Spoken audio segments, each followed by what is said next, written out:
right, 10 millimeter versus 44 Magnum. Today what we have is our dangerous game monometal. And I believe these are solid copper, but what makes these different is that the fronts of these bullets are both very, very flat. And that's an important thing when we want to push straight through something. A lot of times what you'll get when you have rounded bullets, and the more long it is and rounded, the more likely it's going to tumble. So what they did here was they made it very flat, so it'll push right through a lot of stuff here. So this 10 millimeter is rated at 12-13 feet per second out of a custom 1911. And this 44 Magnum is rated at 1372 out of a 4-inch Smith & Wesson revolver. And what I have here is my 4-inch, or it's actually 4 1/4. And this is a little over 5-inch, and it is a 5.3-inch. So it'd be really interesting to see how these cartridges do compared to each other.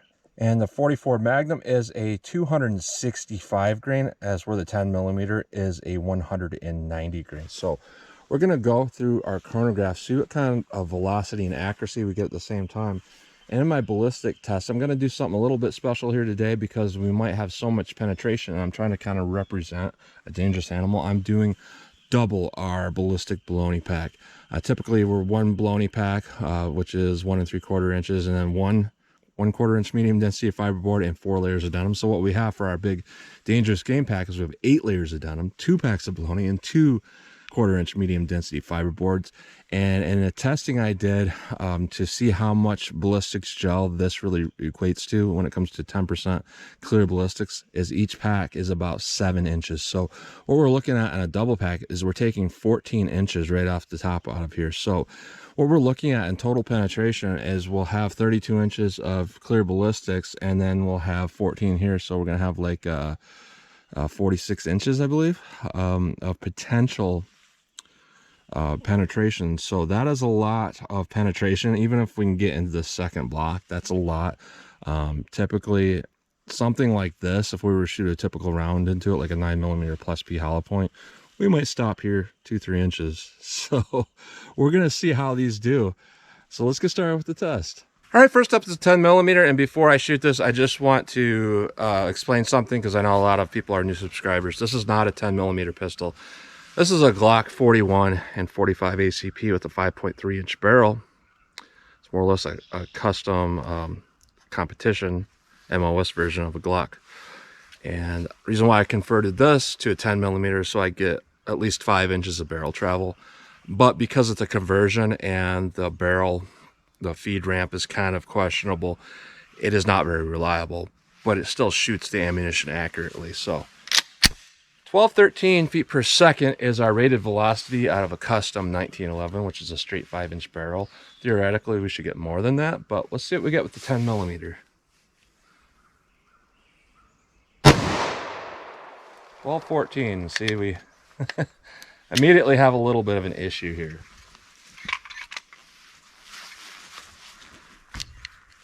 By the way, because these are solid copper, I've coated all the ones I'm going to chronograph in black marker, because that helps with solid copper rounds. But 12-14, that's almost exactly rated velocity. 12-02, yeah. I'm going to have issues with this round, but it's not the ammunition's fault.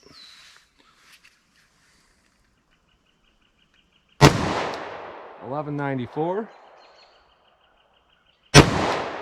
1201. 1201. So very consistent velocity. Accuracy seems excellent. Any off accuracy is going to be on me. So let's see how the 44 mag compares. All right, 44 mag rated at 1372 feet per second. That would put it to over 1,100 foot-pounds, even have a 4-inch barrel.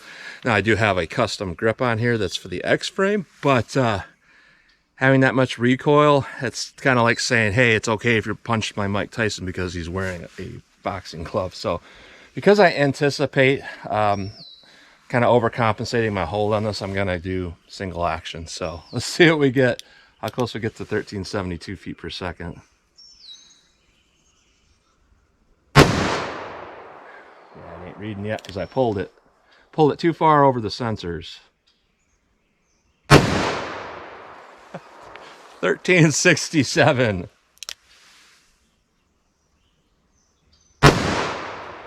1353. I'm stepping back because it's just that much that it pushes me just a little bit off balance the way I'm standing here. Just a little bit. I think that was a read, 1364. 1365. Our cases are a little stuck here because those are real hot rounds. Yeah, those quite sticky here. Let's see if I can get another read. These ones do not have the black marker on them, so we may or may not get a read again. But we got enough to know where we're at.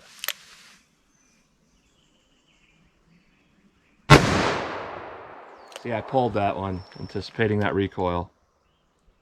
1338. So there we are. That's enough readings for now. That is a lot of recoil. It's not comfortable, but it's manageable. Now let's hit our ballistic gel block with our ballistic baloney pack and see how these two compare to each other. All right, first up we have our 10mm. I moved as much stuff out of the way as possible because I have no idea this might pass through and I don't want stuff to be hit on the other side of those gel blocks. But I think we'll stop this 10mm. So let's see what we get.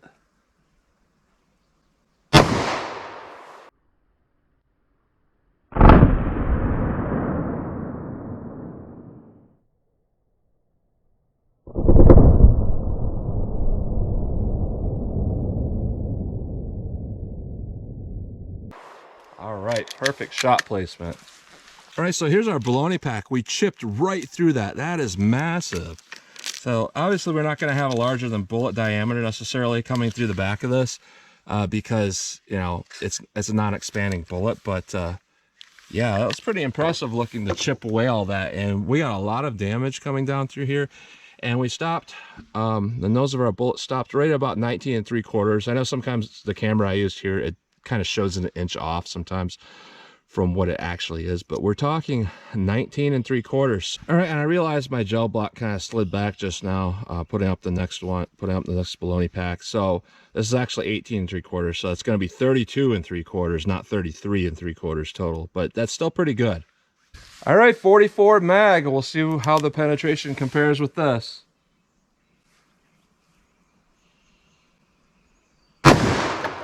Wow.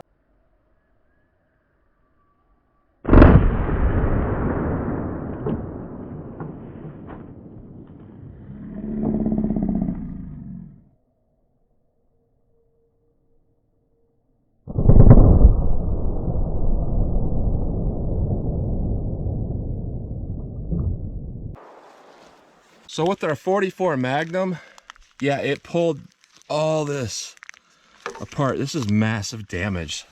I'm gonna have to put up that 10mm pack and shoot that. All right, I put up a water jug. I don't know if that's gonna be enough to catch this, but we'll try one more time with the 44.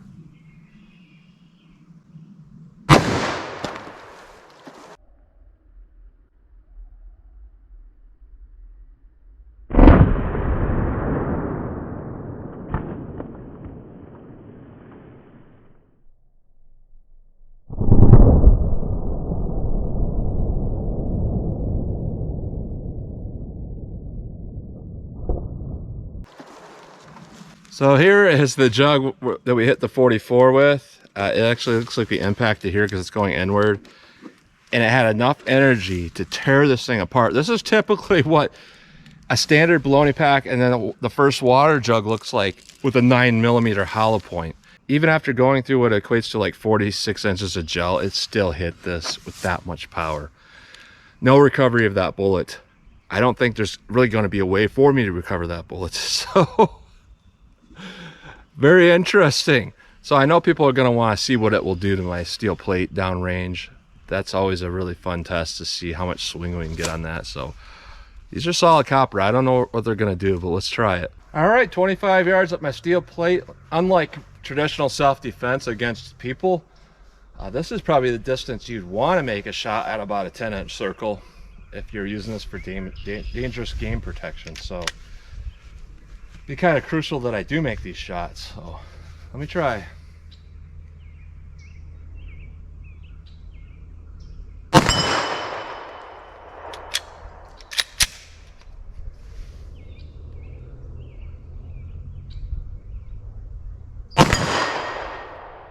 Even that 10 millimeter had enough power to knock that plate around.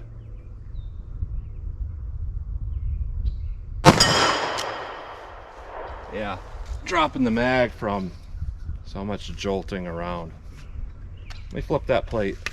All right, we'll keep going a couple more rounds here.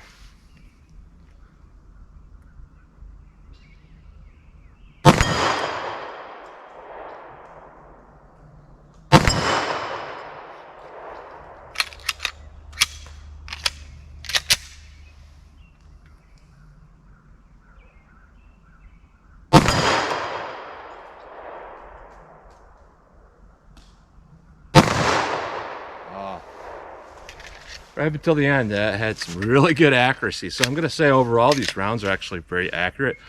And a recoil is pretty much about like any other 10 millimeter. Let's try the 44 mag. Getting these cases out is definitely not easy. I spent about a minute trying to get the last ones out. You know, the ejector will push it out only so far, the extractor, and then you have to manually pull them out. So you saw me come out with a speed loader, so forget that notion if you wanted to use this in a quick reload, because it's not going to happen. So let's see in single action if I can hit that plate at 25 yards.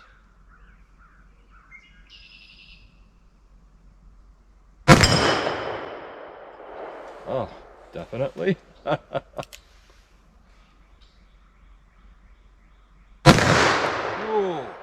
I went over the top, but where it hit the dirt up there about 75 yards away, it was like an explosion into the dirt. I wish I could have had a camera on that.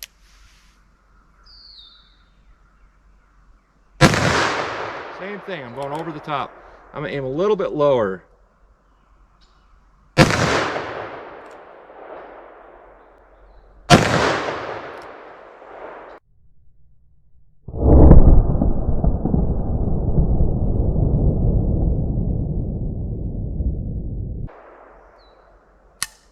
So, yeah, I'm pulling those shots. Let me try a few more. So here we are. I've already pushed it about as hard as I can. See, you see what's happening. These are really stuck. Even with the gloved hand, it's not really wanting to come out very easy. I have to find a tool or something to hit these out with. All right, I'll shoot double actions because sometimes my grip kind of stabilizes my aim.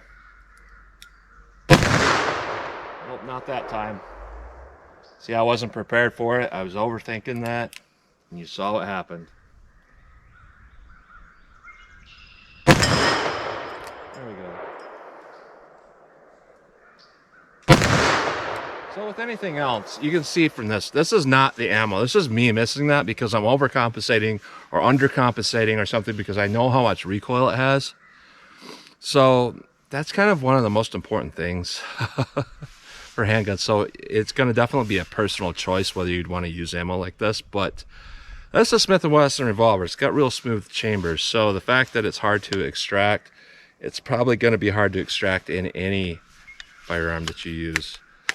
So that's something to be aware of. But you know, as far as the job at hand, it did the job because we definitely had penetration.